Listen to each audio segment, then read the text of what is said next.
আয়ানকে নতুন ঝলমলে খয়েরি রঙের পাঞ্জাবি পরিয়ে আর তিথিকে ভারী কাজ করা লাল খয়েরি বেনারসি শাড়িতে জাঁকজমকপূর্ণভাবে সাজানো হয়েছে।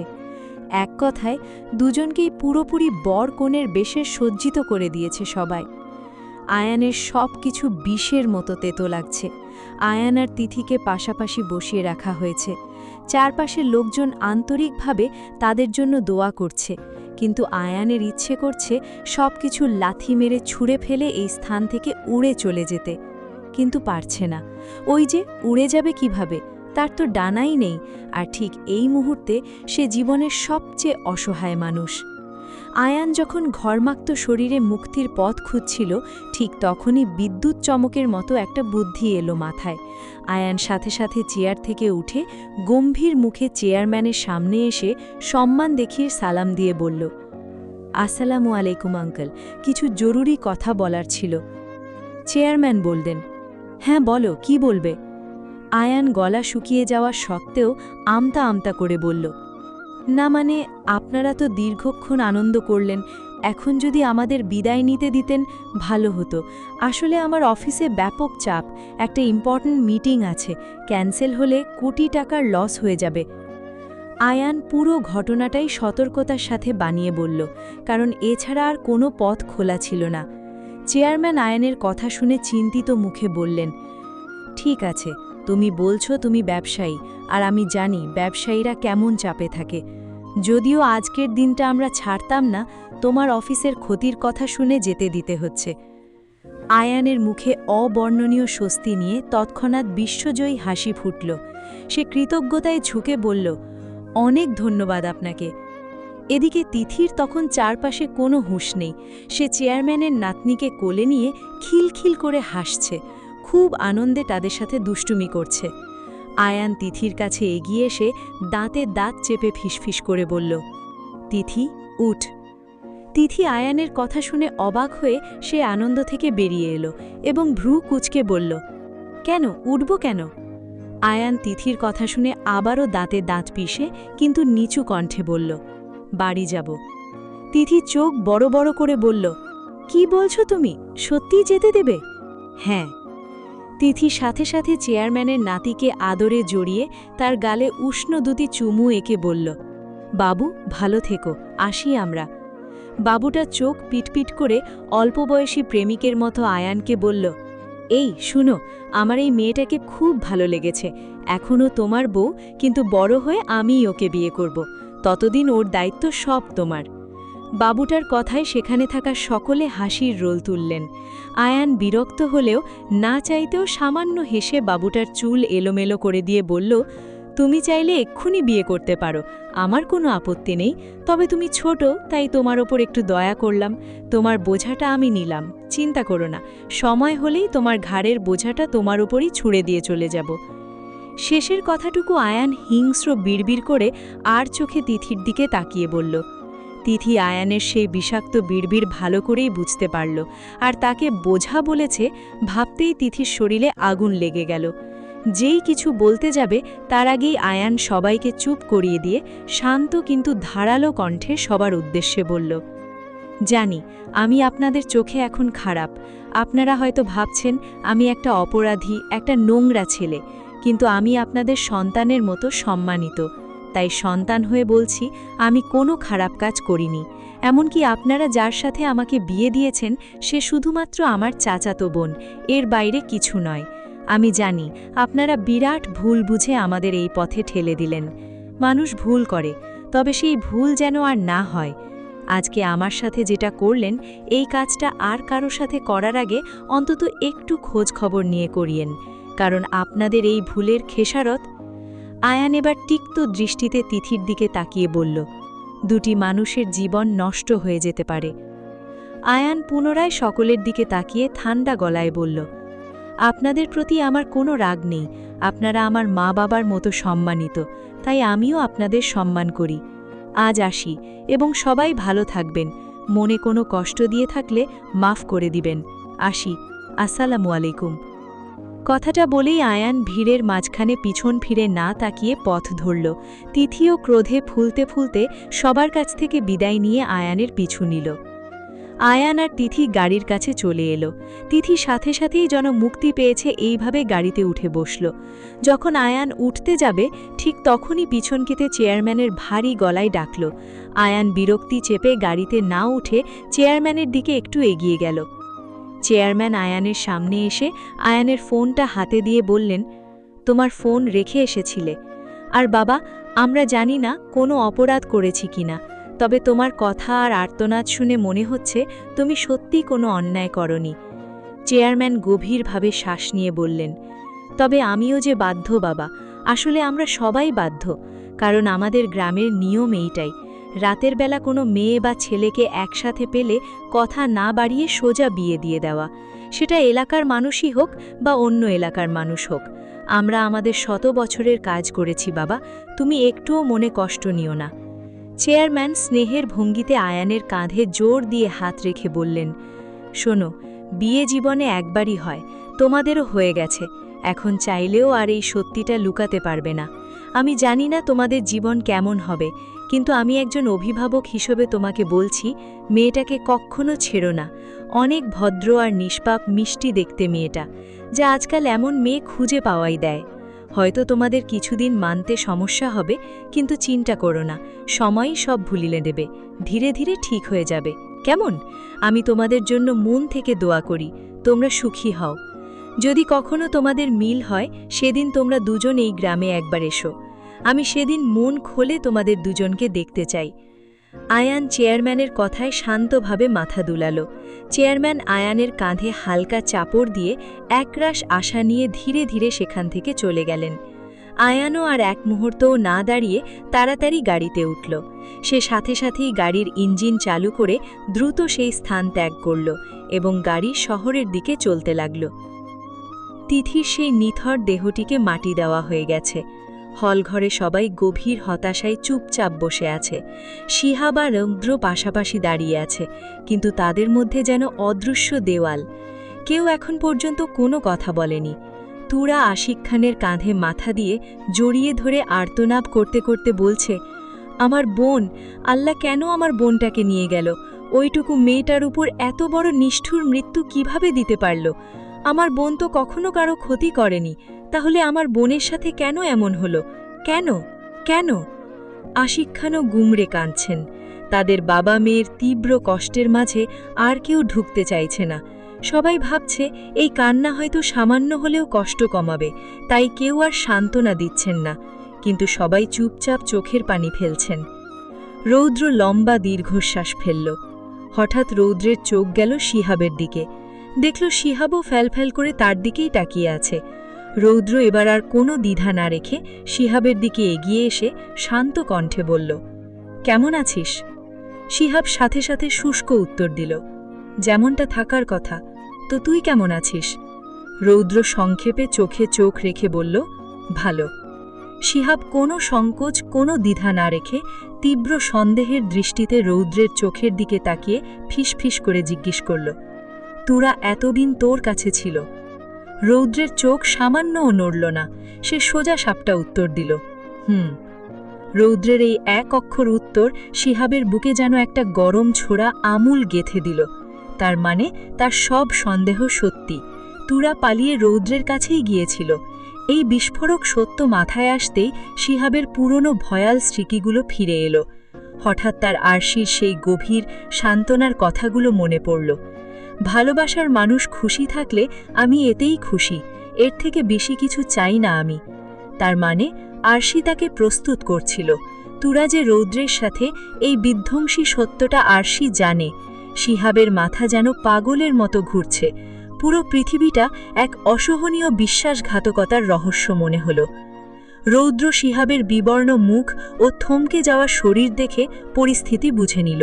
সে শিহাবের কাঁধে হাত রেখে শান্ত কিন্তু কঠোর স্বরে শিহাবকে বলল, আচ্ছা শিহাব, আমার বোনটা কি খারাপ? আমার বোনটাকে কি মেনে নেওয়া যায় না? রৌদ্রের এমন কথায় শিহাব ধীরে ধীরে চোখ তুলে তাকালো। রৌদ্র আবারও বলল, দেখ, আমি জানি তোর আর আরুষির বিয়েটা নিয়তির চরম পরিহাস, কিন্তু শিহাব, আমার মুখের দিকে টাকা। আমার বোনটা একেবারে নিষ্পাপ। আমি তার ভাই বলে বলছি না, তুইও তার সাথে আছিস, এতদিনে নিশ্চয়ই বুঝেছিস আরুষি কেমন। আমি জানি শিহাব, তুই এখনও তোরাকে তিল তিল করে ভালোবাসিস। ভালোবাসার মানুষকে এভাবে অন্যের হতে দেখার জ্বলন্ত কষ্ট আমি বুঝি। কিন্তু শিহাব, যেটা ভাগ্যে নেই সেটা হাজার চেষ্টা করলেও পাওয়া যায় না। আমি কিন্তু তোর আর তুরার মাঝের দূরত্ব থেকে স্বেচ্ছাই সরে গিয়েছিলাম। আমি বিপদের কারণ হতে চাইনি, কিন্তু বিধাতা সেদিন হাসছিল। সেই তুরাই আমাকে ভালোবেসে পাওয়ার জন্য পাগলের মতো পাসপোর্ট ভিসা ছাড়া সুইজারল্যান্ডে আমার দরজায় গিয়ে হাজির হলো। বিশ্বাস কর, প্রথমে আমি ভয়ে জমে গিয়েছিলাম, কিন্তু সেইটাই অকাট্য সত্য ছিল। আমি আর কি করতাম বল? আমিও যে তুরাকে আমার সর্বস্ব দিয়ে ভালোবাসি। তাই এক মুহূর্তও দেরি না করে, পরিবারের কাউকে কিছু না জানিয়ে আমি ওকে আমার জীবনের অংশ করে নিলাম। রৌদ্র একটু দম নিয়ে শিহাবের কাঁধ দুটো শক্ত করে ধরে বলল, কিন্তু শিহাব, আমার হাত জোর করা অনুরোধ শোন। আরুষি খুবই সরল মনের মেয়ে। সে জীবনে কখনো অন্য সম্পর্কে জড়ায়নি। তুই তার জীবনে পবিত্রতম প্রথম পুরুষ। তাই আমি তোর বন্ধুর থেকেও বেশি একজন ভাই হয়ে বলছি, আরুষিকে কষ্ট দিস না, কখনো ছেড়ে যাস না। জানি তোর ভেতরের আগুন নেভাতে সময় লাগবে, কিন্তু আমার বোনের ওপর একবার ভরসা রাখ। আরুষি তোর এই ভেঙে পড়া জীবনটাকে আবারও ভালোবাসার রঙে ভরে দিয়ে সুন্দর করে সাজিয়ে দেবে, তুই দেখিস। আমি তোর কাছে আর কিচ্ছু চাই না, শুধু আমার বোনটার জন্য এই ভিক্ষাটা চাইছি। আরুষিকে তোর জীবন থেকে সরিয়ে দিস না। আয়ান আর তিথির গাড়ি বিকট শব্দে করে সোজা খানবাড়ির সামনে থামল। তিথি আতঙ্কে কাঠ হয়ে গাড়িতে বসে রইল, যেন নরকের দরজা খুলতে চলেছে। না জানি কপালে কি দুঃখ আছে। আয়ান গাড়ি থেকে নেমে চারপাশে চোখ বুলিয়ে দেখল, বাড়িটা কেমন জানি অস্বাভাবিক, কবরের মতো থমথমে লাগছে। আয়ান আর কোনো দিক না তাকিয়ে তীব্র গতিতে সোজা বাড়ির ভেতরের দিকে হাঁটা ধরল। তিথি হঠাৎ ভয়ে ও লজ্জায় শাড়ির আঁচলটা সর্বোচ্চ নিচে পর্যন্ত টেনে মাথায় ঘুমটা দিল, যেন অভিশাপ নিয়ে আসা এক নতুন বধূ। আয়ান যখন দামি খয়েরি পাঞ্জাবি পরা অবস্থায় শোকের আবহে অন্ধকার হলঘরে এসে দাঁড়ালো, তিথিও শাড়ির ঘুমটা ধরে আয়ানের একটু পিছে শঙ্কিতভাবে দাঁড়ালো। হিমি খান তনুজা খানের পাশে বসে নীরবে কাঁদছিলেন। হঠাৎ তার চোখ গেল আয়ানের উজ্জ্বল পোশাকের দিকে। আয়ানকে জামাই বেশে আর পাশে একটা মেয়েকে গভীর ঘুমটা দিয়ে দাঁড়িয়ে থাকতে দেখে হিমি খানের চোখ আতঙ্কে বিস্ফারিত হয়ে গেল। তিনি যেন নিজের চোখকেও বিশ্বাস করতে পারছিলেন না। তিনি শুধু একটা আর্তনাদের মতো শব্দ বের করলেন, আয়ান। আয়ান নাম শুনে হলঘরে সবাই চমকে সামনের দিকে তাকালো, আর আয়ান এবং তার পাশে সেই অদ্ভুত ঘোমটা দেওয়া মেয়েটিকে দেখে সবার মাথায় যেন বিদ্যুৎস্পৃষ্ট হলো। শোকের স্তূপের ওপর এই বরকনের বেশ দেখে পরিস্থিতি চূড়ান্ত ভয়াবহতার দিকে মোড় নিল। আরিফুল খান চিৎকার করে তাড়াতাড়ি সোফা থেকে উঠে এসে আয়ানের সামনে দাঁড়িয়ে প্রায় গর্জন করে বললেন, আয়ান, কোথায় ছিলে এতদিন? আর তোর পাশে এই মেয়েটাকে? দুজন এমন বরকনে সেজে আছিস কেন? রৌদ্র, শিহাব, তুরা, আরুষি, আরফা, এমনকি বাকি সবাইও এক মিনিটেই যেন সব কিছু ভুলে গেল। নিথর শোকের মাঝে শুধু হাঁ করে আয়ান আর অদ্ভুত বেশের পাশের মেয়েটার থেকে তাকিয়ে রইল। আয়ান তার বাবার কথা বুঝতে পারল না। তিথিকে সবাই এই মেয়ে বলছে কেন? তিথিকে কি চিনতে পারছে না? পাগল হয়ে গেল নাকি সবাই? ভাবতেই আয়ান বিরক্তি নিয়ে ঘাড় বাঁকিয়ে পাশে থাকা তিথির দিকে তাকিয়ে দেখল, তিথি লম্বা ঘুমটা দিয়ে আছে, যা তাকে অচেনা করে দিয়েছে। আয়ানের মুহূর্তে রাগ জড়ে গেল। আয়ান তিথিকে কিছু বলতে যাবে, তার আগেই আরিফুল খান অধৈর্য হয়ে পুনরায় আবার বললেন, কি হলো? বলছিস না কেন? কে এই মেয়েটা? আয়ান তার বাবার কথায় অপরাধীর মতো সামান্য মাথা নিচু করল। মুহূর্তে তার মনে হলো, এই কঠিন সত্যটা কি লুকিয়ে রাখা সম্ভব? মিথ্যে দিয়ে আর কতদিন এই সম্পর্কটা বাঁচিয়ে রাখা যাবে? ভুল বোঝাবুঝির জন্য ওদের বিয়েটা হয়েছে, কিন্তু এখন এইটা অমোঘ সত্য, আয়ানের স্ত্রী তিথি। আর আয়ান মিথ্যা বলা ঘৃণা করে, তাই মৃত্যু ভয় সহ সাহস নিয়ে মাথা নিচু রেখেই প্রায় ফিসফিস করে বলল, বাবা, আমি বিয়ে করেছি। আয়ানের এই দুটি শব্দ যেন হলঘরের নিস্তব্ধতা ভেঙে ভয়াবহ বিস্ফোরণ ঘটালো। শোকস্তব্ধ পুরো বাড়ি দ্বিতীয়বার বজ্রাঘাতে চমকে উঠল।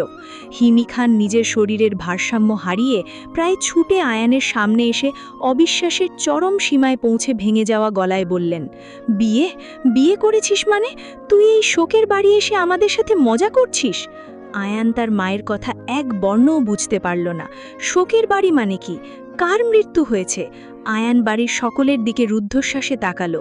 সবাই তো বসে আছে, তাহলে শোকের বাড়ি কেন বলছে? হঠাৎ আয়ানের চোখ গেল তুরার দিকে। আয়ান তুরাকে দেখে পাথরের মতো জমে গেল। তুরা আবার কখন এলো? তার থেকেও বড় ধাক্কা খেল শিহাবের পাশে রুদ্রকে দেখে। আয়ানের কাছে যেন সব কিছু নিয়তি নির্ধারিত কোনো দুঃস্বপ্ন মনে হচ্ছে। আয়ানের ভাবনার মাঝেই হিমি খান এবার উন্মাদিনীর মতো বললেন, আয়ান, বল মেয়েটাকে, এক্ষুনি বল, কোথা থেকে ধরে এনেছিস? আয়ান এবার সামান্য জোর নিয়ে হতাশায় নত কণ্ঠে বলল, মা, আমি সত্যি বলছি, ও আমার স্ত্রী, বিয়ে করেছি আমি ওকে। বিশ্বাস না হলে তোমরা। তিথি বাকিটুকু বলার আগেই বিদ্যুতের ঝলকের মতো আয়ানের গালে শব্দ করে একটা থাপ্পড় পড়ল। হিমি খান ক্ষিপ্ত হয়ে থাপ্পড় মারলেন আয়ানের গালে। তিনি শোকে ও রাগে ফুঁপিয়ে কেঁদে বললেন, ছি, এই দিনকার জন্য লজ্জা করল না তোর? এই শিক্ষা দিয়েছি আমরা তোকে? আমাদের পরিবারের সম্মান কি কোনো মূল্য ছিল না যে এইভাবে একা একা বিপত্তি ডেকে আনলি? থাপ্পড়ের শব্দে তিথি ঘোমটার আড়ালে মূর্ছিত হবার মতো কেঁপে উঠল। তিথির মনে হলো আয়ানের এই অপমান তার নিজেরই পাপের ফল। তিথি হঠাৎ সমস্ত ভয় বিসর্জন দিয়ে ঘোমটা না সরিয়েই হিমি খানের পা জড়িয়ে ধরে কান্নায় ভেঙে যাওয়া কণ্ঠে বলল, মেরো না কাকি, আয়ান ভাইয়ার কোনো দোষ নাই, সব দোষ আমার, আমিই তোমাদের বলছি, বিশ্বাস করো। তিথির পরিচিত কণ্ঠস্বর শুনে বাড়ির সকলের যেন হৃদযন্ত্র স্তব্ধ হয়ে গেল। এক নিদারুণ নীরবতা নেমে এলো। এক মুহূর্তে হিমি খান থমকে গেলেন তিথির কণ্ঠস্বর শুনে। হিমি খান বাড়ির সকলের দিকে বিভ্রান্ত চোখে তাকালেন। তারপর কাঁপা কাঁপা হাতে তিথির কাঁধ ধরে তুললেন। তিনি ভয়ে ভয়ে তিথির দীর্ঘ ঘোমটাটা ধীরে ধীরে সরিয়ে দিলেন। তিথি সাথে সাথে মাথা নত করে মাটিতে চোখ রাখল। শিহাব আরুষির পাশে মুহূর্তের স্তব্ধতা কাটিয়ে তিথির মুখ দেখে ভয়ে বিস্ফারিত হয়ে গেল। যে মেয়েটার শেষকৃত্য তারা করেছে সে এখন তাদের সামনে। শিহাব নিজের জ্ঞান হারিয়ে যেন আরুষিকে ঢাল বানিয়ে সকলের মাঝে আকাশ কাঁপানো চিৎকার করে উঠল, আ আ তিথির ভূত, ভূত, সরা ওকে! তিথির মুখ দেখে সবার মুখ ফুলের মতো না হয়ে কিন্তু রসগোল্লার মতো বড় হয়ে গেল। সেই ভয়াবহ শোকের মধ্যে অবিশ্বাস্য এক আনন্দ নেমে এলো। হিমি খানার রাগ দেখানোর সুযোগ পেলেন না। তিনি চিৎকার করে তিথিকে জড়িয়ে ধরলেন। কান্নার বাঁধ ভেঙে গেল। তুরাও আর নিজেকে সামাল দিতে পারল না। ঝড়ের বেগে ছুটে এসে সেও তিথিকে আষ্টপিষ্টে জড়িয়ে ধরল। শিহাব তখনও আরুষিকে ডাঁঠে কাঁধের উপর মাথা রেখে নিজেদের কপাল চাপটাতে চাপটাতে বিড়বিড় করে বলল, তার মানে আমরা 3 দিন ধরে একটা জ্যান্ত ফুটফুটে মানুষকে মৃত বানিয়ে তাকে কবর দিয়ে তার জন্য আহারে বসেছিলাম। আরে বাহ খানবাড়ি, তোদের মাথাকে স্যালুট, তোরা সেরা রে সেরা। বিয়ের কথা শুনে কেউ আর কোনো প্রশ্ন তুলল না। তিথি যে বেঁচে আছে সেই অবিশ্বাস্য স্বস্তিতেই সবার মুখে আলহামদুলিল্লাহ ছাড়া আর কোনো শব্দ ফুটল না। পরক্ষণেই আশিক খান কুণ্ঠিতভাবে আরিফুল খানের দিকে তাকালেন। তিনি নিশ্চিত এখন ডিভোর্সের কথা উঠবে, কিন্তু আরিফুল খান আশিক খানকে তাকিয়ে থাকতে দেখে মুহূর্তে তাকে নিবিড় আলিঙ্গনে জড়িয়ে ধরে হাসি মুখে বললেন, অভিনন্দন বেয়াই সাহেব, আমার বড় ভাই থেকে একেবারে আপন বেয়াই সাহেব হয়ে গেলে। আয়ান আর তিথির চোখ বিস্ফোরণে বড় বড় হয়ে গেল। এই কেমন নাটকের মোড়! আয়ান হতভম্ব হয়ে বলল, তোমরা কি বলছো এগুলা? ভাই কখনো বেয়াই সাহেব হয় নাকি? আনোয়ার খান আয়ানকে স্নেহ ভরে কিন্তু দৃঢ়তার সাথে বললেন, তিথি তোর কি হয়? আমার ছোট বোন। চুপ কর বেয়াদব, বিয়ে করেছিস এখন বলছিস বোন হয়? আয়ান সাথে সাথে আনোয়ার খানের দিকে যেন বিশ্বাস করতে পারছে না এমন চোখে বলল, তার মানে তোমরা আমাদের এই আজব ভুল বোঝাবুঝির বিয়েটা মেনে নিয়েছ? আরিফুল খান উচ্ছ্বাসে তেজে উঠলেন। তার কণ্ঠে এক বিন্দুও দ্বিধা নেই।